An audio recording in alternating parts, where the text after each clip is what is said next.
Hello students, कैसे हैं? आज हम देखें 45 डेज 45 टॉपिक्स में नेक्स्ट टॉपिक बैक बॉन्डिंग। अभी मैं देख रहा था विराट कोहली की बैटिंग। तो विराट कोहली ने भी आते ही अपना धमाका फिर से जारी किया है, जो आपको पता ही है। शायद अपन आज भी उम्मीद कर सकते हैं कि 85 जो है उसका सेंचुरी पूरा हो जाए। तो देखें, विराट कोहली भी अपना काम कर रहा है, अपन भी अपना काम स्टार्ट करते हैं। तो क्या टॉपिक? Back bonding. तो बैक बॉन्डिंग एक ऐसा टॉपिक है जिससे बहुत से टॉपिक रिलेटेड है। जैसे कोई कंपाउंड स्टेबल है या अनस्टेबल है। इसके अलावा कई कंपाउंड का हाइब्रिडाइजेशन जो होता है वो भी चेंज हो जाता है। बॉन्ड स्टेबिलिटी में भी चेंज मिलता है। एसिडिक स्ट्रेंथ, बेसिक स्ट्रेंथ, ये सारी बातें हम बैक बॉन्डिंग से कैसे समझ सकते हैं। तो आज मैं पहले तो आपको ये बताऊंगा बैक बॉन्डिंग। बैक बॉन्डिंग का मतलब ही क्या है? तो बैक बॉन्डिंग का मतलब है जब दो एटम के बीच में कौन सा बॉन्ड बने? Pi bond. लेकिन पाई बॉन्ड भी कौन सा? Coordination. Pi coordination bond is known as back bonding. अब बैक बॉन्डिंग है तो बैक बॉन्डिंग के लिए कंडीशन क्या है? तो कंडीशन ये है, जिनके बीच में भी बैक बॉन्डिंग मिले उन दो एटम में से एक एटम होना चाहिए कम से कम किसका? सेकंड पीरियड का। बिकॉज सेकंड पीरियड वाले एटम्स का एटॉमिक साइज क्या होता है? लो होता है। ऑर्बिटल पास में होंगी। पास में होंगे तो ऑर्बिटल ऑर्बिटल में इजीली क्या हो पाएगा? Collateral overlapping. और कोलेटरल ओवरलैपिंग से पाई बॉन्ड इजीली बन पाएगा। तो ध्यान रखना, जिनके बीच में भी बैक बॉन्डिंग मिले उनमें एक atom should be present in second period. और जो दो एटम मैं आपको बोल रहा हूं उसमें से एक के पास होना चाहिए लोन पेयर और दूसरे के पास होना चाहिए वैकेंट ऑर्बिटल। आपको बताना चाहिए कि अगर एक के पास लोन पेयर हो और दूसरे के पास वैकेंट ऑर्बिटल, लोन पेयर देकर कौन सा बॉन्ड बनता है? कोऑर्डिनेशन। तो कोलेटरल ओवरलैपिंग से बनता है पाई बॉन्ड। और लोन पेयर देकर कौन सा बॉन्ड बनता है? Coordination. Pi coordination bond is known as back bonding. तो बैक बॉन्डिंग के लिए कंडीशन क्या होनी चाहिए? एक एटम होना चाहिए सेकंड पीरियड का, उसके पास में एक के पास होना चाहिए लोन पेयर और दूसरे के पास होना चाहिए वैकेंट ऑर्बिटल। अब बात ये आता है कि सर, क्या इसका कोई आप एग्जाम्पल दे सकते हो? क्यों नहीं दे सकते, आइए। BF3। BF3 में सेंट्रल एटम कौन है? बोरॉन। बोरॉन अगर आप देखते हो तो बोरॉन का कॉन्फ़िगरेशन क्या होता है? 1s2 2s2 2p1। Ground state में इसका एक अनपेड इलेक्ट्रॉन है। तो ग्राउंड स्टेट में बोरॉन एक ही बॉन्ड बना पाएगा। लेकिन आपने जो मॉलिक्यूल देखा है उसमें बोरॉन ने पहले से ही कितने बॉन्ड बना रखे हैं? 1 2 3। 3 बॉन्ड बना रखा है। अब 3 बॉन्ड बन रखे मतलब इसको यहां अगर हम एनर्जी दें तो इलेक्ट्रॉन जाएगा lower energy level to higher. Unpaired कितना हो जाएंगे? 3। इन अनपेयर्ड के कारण ये फ्लोरीन से 3 बॉन्ड बना पाएगा। अभी भी एक ऑर्बिटल क्या पड़ा है? वैकेंट। ये 2p का वैकेंट और ये 2p का लोन पेयर। लोन पेयर देके कोई भी क्या बनाएगा? Coordination bond. और कोऑर्डिनेशन बॉन्ड सिग्मा के बाद बना है तो कौन सा बनेगा? Pi. Pi coordination bond is known as back bonding. ये भी पी है, ये भी पी है, तो इस बॉन्ड को बोलते हैं पी पाई पी पाई। ये सेकंड पीरियड का है, ये भी सेकंड पीरियड का। 2p पाई 2p पाई। क्लियर? तो आप देख सकते हो एटम कौन से पीरियड के हैं? सेकंड पीरियड के। सेकंड पीरियड वाले हैं तो उनमें ऑर्बिटल बहुत पास पास है, ओवरलैपिंग बहुत ज्यादा होगी, तो बैक बॉन्डिंग सबसे ज्यादा उनमें होगी जो सेकंड पीरियड वाले होंगे। अगर मैं यहाँ पे फ्लोरीन की जगह क्लोरीन ले लूं, ब्रोमीन ले लूं या आयोडीन ले लूं, तो फिर साइज बढ़ेगा, ऑर्बिटल दूर होगा तो ओवरलैपिंग कम होगी। ओवरलैपिंग कम होगी तो फिर बैक बॉन्डिंग कम होगी। तो बैक बॉन्डिंग जो है फ्लोरीन से आयोडीन जाने पर बैक बॉन्डिंग की स्ट्रेंथ कम हो जाएगी। अब बैक बॉन्डिंग होने से क्या हुआ? बैक बॉन्डिंग होने से यहाँ पे देखो, आप ध्यान से देखो, बोरॉन ने कितने बॉन्ड बनाए? 1 2 3 4। 4 बॉन्ड बन गए। 4 बॉन्ड बना मतलब बोरॉन के पास टोटल इलेक्ट्रॉन कितने हो गए? 2 4 6 एंड 8। इसका ऑक्टेंट कंप्लीट हो गया। और ऑक्टेन कंप्लीट हो गया तो ये किसी से लोन पेयर लेने की टेंडेंसी कम रखेगा। तो BF3 में लेविस एसिड स्ट्रेंथ कम होती है, क्योंकि क्योंकि बैक बॉन्डिंग की वजह से इसमें फोर्थ बॉन्ड बन गया, और फोर्थ बॉन्ड बन गया तो टोटल इलेक्ट्रॉन 8 हो गए, ऑक्टेंट कंप्लीट हो गया। यहाँ क्लोरीन होता, ब्रोमीन होता या आयोडीन होता तो फिर ये बॉन्डिंग कम होती, तो फिर बॉन्ड 3 बनते, और 3 बनते तो टोटल इलेक्ट्रॉन 6 होते, और टोटल अगर इलेक्ट्रॉन 6 होते तो ऑक्टेंट कंप्लीट नहीं होता। तो बोरॉन की नेचर रहती लोन पे एक्सेप्ट करने की, और वो बिहेव करता लेविस एसिड की तरह। क्लियर? तो बॉन्ड इंक्रीज हुआ है।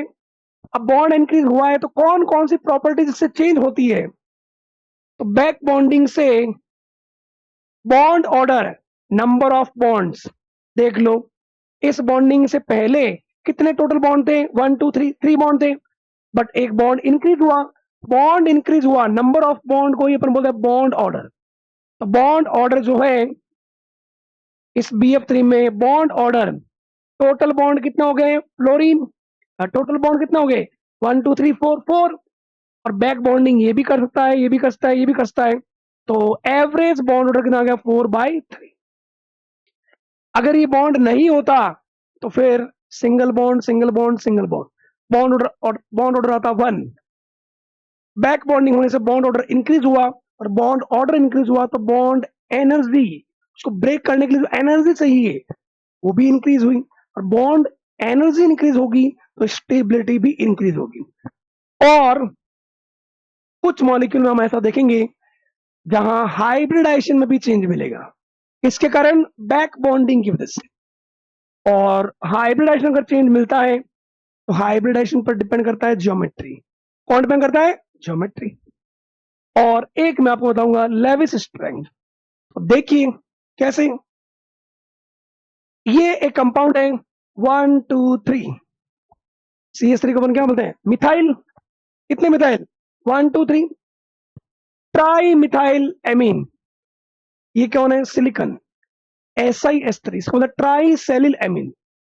अब ट्राई सेलिल एमीन और ट्राई मिथाइल एमीन में अगर आपको ये पूछ लिया जाए विच वन मोर बेसिक, तो आप अगर देखोगे लोन पेयर, बट सिलिकॉन के पास 3D वैकेंट होता है, तो वैकेंट में ये लोन पेयर देके क्या बनाएगा? पाई कोऑर्डिनेशन।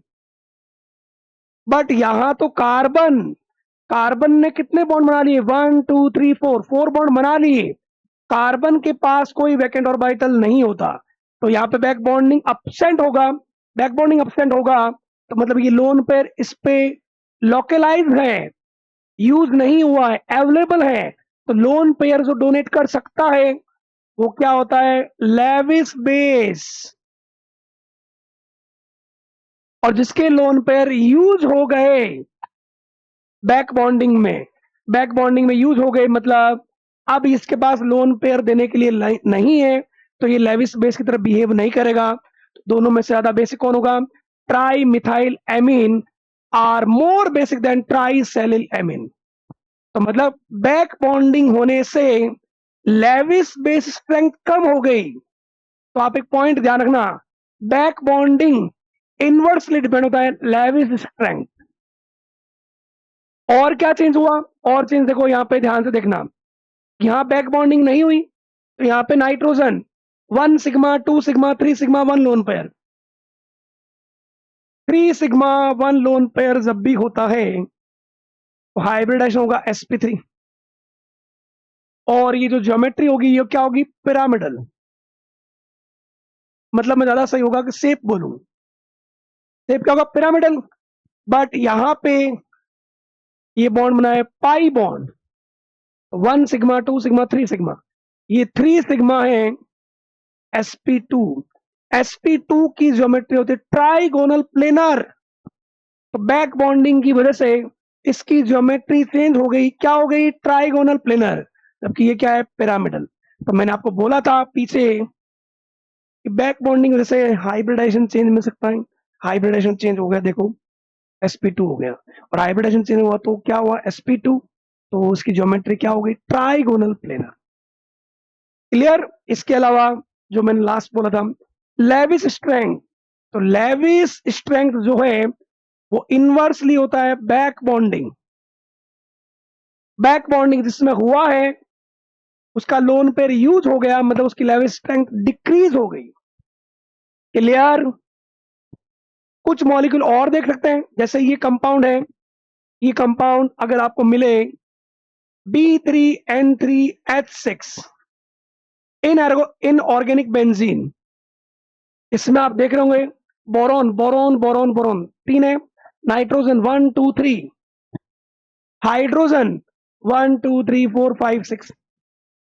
अब इसमें ये पूछा जाता है why in inorganic benzene all boron and nitrogen are sp2 hybridize. आपको पता नाइट्रोजन के पास वैलेंस इलेक्ट्रॉन 5 होते हैं, तो यूज कितने 1 2 3। अभी भी इसके पास क्या पड़ा है, लोन पेयर। और आपको पता है बोरॉन के पास क्या होता है, वैकेंट ऑर्बिटल। तो लोन पेयर देके क्या बनाएगा, पाई कोऑर्डिनेशन। इधर भी क्या बनाएगा, पाई कोऑर्डिनेशन। इधर भी क्या बनाएगा, पाई कोऑर्डिनेशन। और पाई कोऑर्डिनेशन बनाने की वजह से एरोमेटिक कैरेक्टर भी इसमें आ गया, बेंजीन की तरह दिखता है, इसलिए इसको बोलते हैं इनऑर्गेनिक बेंजीन।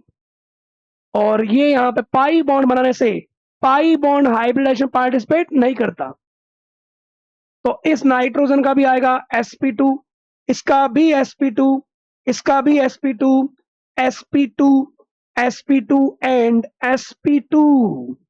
तो sp2 हाइब्रिडाइजेशन आने की वजह क्या हो गई, इनऑर्गेनिक बेंजीन में बैक बॉन्डिंग।